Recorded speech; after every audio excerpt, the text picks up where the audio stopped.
NDA కూటమి 100 days పాలన complete అయిపోయింది. ప్రజల్లో మంచి మార్పులైతే వచ్చాయి. అదే సమయంలో చిన్న చిన్న విమర్శలైతే వచ్చాయి. అవన్నీ సహజమే. ఈ సందర్భంగా ఎన్డీఏ కూటమిలో ఉన్నటువంటి ప్రధాన పార్టీ అయినటువంటి తెలుగుదేశం, జనసేన, బీజేపీ వీళ్ళంతా కలిసి మంచి ప్రభుత్వం, ఇది మంచి ప్రభుత్వం అంటూ ఒక కార్యక్రమం మొదలుపెట్టారు.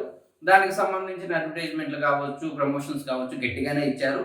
నెల 22 నుంచి 26వ తేదీ దాకా అనుకుంటే ఈ ఒక 4, 5 డేస్ ఇది మంచి ప్రభుత్వం అంటూ ఇంటింటికి వెళ్ళి 100 రోజుల్లో గవర్నమెంట్ ఏమేం పథకాలు అమలు చేసింది, ఎంతవరకు అభివృద్ధి చేసింది అనే విషయాల గురించి ప్రజలకు వివరించే కార్యక్రమం మొదలుపెట్టారు. ఇంతవరకు బాగానే ఉంది.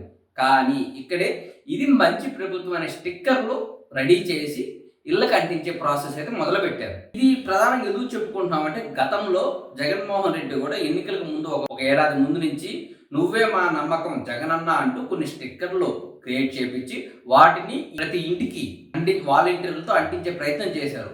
వాళ్ళకి ఇష్టం ఉన్నా లేకపోయినా మా నమ్మకం నువ్వే జగన్ అంటూ ప్రతి ఇంటి గోడకి, ప్రతి షాప్కి, స్తంభాలకి ఎక్కడ పడితే అక్కడ మా నమ్మకం నువ్వే జగన్ అనే స్టిక్కర్లు అంటించారు. వీటిపై అప్పట్లో తీవ్ర వ్యతిరేకత కూడా వచ్చింది. అయితే అదే విధానాన్ని ఇప్పుడు చంద్రబాబు నాయుడు సర్కార్ అమలు చేస్తుందని అనిపిస్తుంది. రీసెంట్ ఒక వీడియో చూశాను. సీఎం చంద్రబాబు గారు ఒక ఇంటికి విజిట్ చేశారు. ఆ సమయంలో పార్టీకి సంబంధించిన వాళ్ళు ఇది మంచి ప్రభుత్వం అనే స్టిక్కరు ఆ ఇంటికి అంటిస్తున్నారు. అప్పుడు బాబు గారు ఒక మాట అన్నారు, వాళ్ళకి ఇష్టమైతేనే స్టిక్కర్ అంటించండి అనే మాట అయితే బాబు గారి నోటి నుంచి వచ్చింది.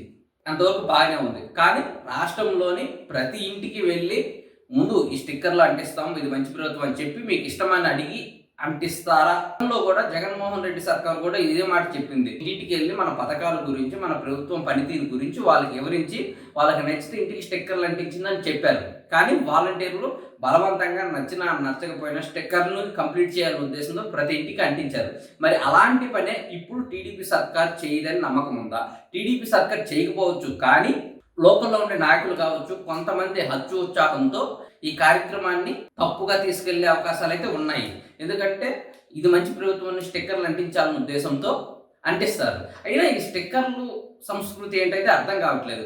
ఆల్రెడీ జగన్ చూసిన ఈ స్టిక్కర్లు, రంగులు, పెయింట్లు వేపించి నాశనం అయిపోయారు. ఇప్పుడు గవర్నమెంట్ మంచిగానే వర్క్ చేస్తుంది. ప్రజల్లో మంచి గుడ్ విల్ అయితే ఉంది. విజయవాడ వరదల్లో బాబు చేసిన పని అందరూ మెచ్చుకున్నారు. అదేవిధంగా అభివృద్ధి కార్యక్రమాల్లో కావచ్చు, పెన్షన్స్ ఇచ్చే విషయంలో కావచ్చు, ఉచిత గ్యాస్ సిలిండర్ ప్రకటించే విషయంలో కావచ్చు, ఓకే 100 రోజులు మంచి పాలన ఉంది. రాష్ట్రాన్ని అభివృద్ధిలో పెడుతున్నాడు. అదేవిధంగా గవర్నమెంట్ ఎంప్లాయీస్కి 1వ తేదీకి జీతాలు ఇచ్చే విషయంలో కావచ్చు మంచిగానే మార్కులు పడ్డాయి. అలాంటప్పుడు ఈ స్టిక్కర్ల సంస్కృతి అనేది అయితే కరెక్ట్గా అనిపించట్లేదు నాకు. ఎందుకంటే మంచి ప్రమోషన్ జరుగుతుంది, సోషల్ మీడియాలో మంచి క్యాంపెయిన్ రన్ చేస్తున్నారు. ఇలాంటి సమయంలో ఈ స్టిక్కర్లు అనేది కొంచెం ఆపితే బెటర్. ఇన్ని మాధ్యమాల ద్వారా ప్రచారం జరుగుతున్నప్పుడు ఇంటింటికి స్టిక్కర్స్ అవసరం లేదు నాకు తెలిసి. మరి టీడీపీ వ్యూహం ఏంటో అయితే నాకు అర్థం కావట్లేదు. ఆల్రెడీ జగన్ చేశాడు. జగన్ చేసినప్పుడు చాలా రీమార్క్స్ వచ్చినాయి, నెగిటివ్ ఫీడ్బ్యాక్ వచ్చింది. అవి జరిగి కూడా మళ్ళీ ఇదే స్టిక్కర్లు అంటించడం అనేది కొంచెం ఇబ్బందికరం అయితే అనిపిస్తుంది.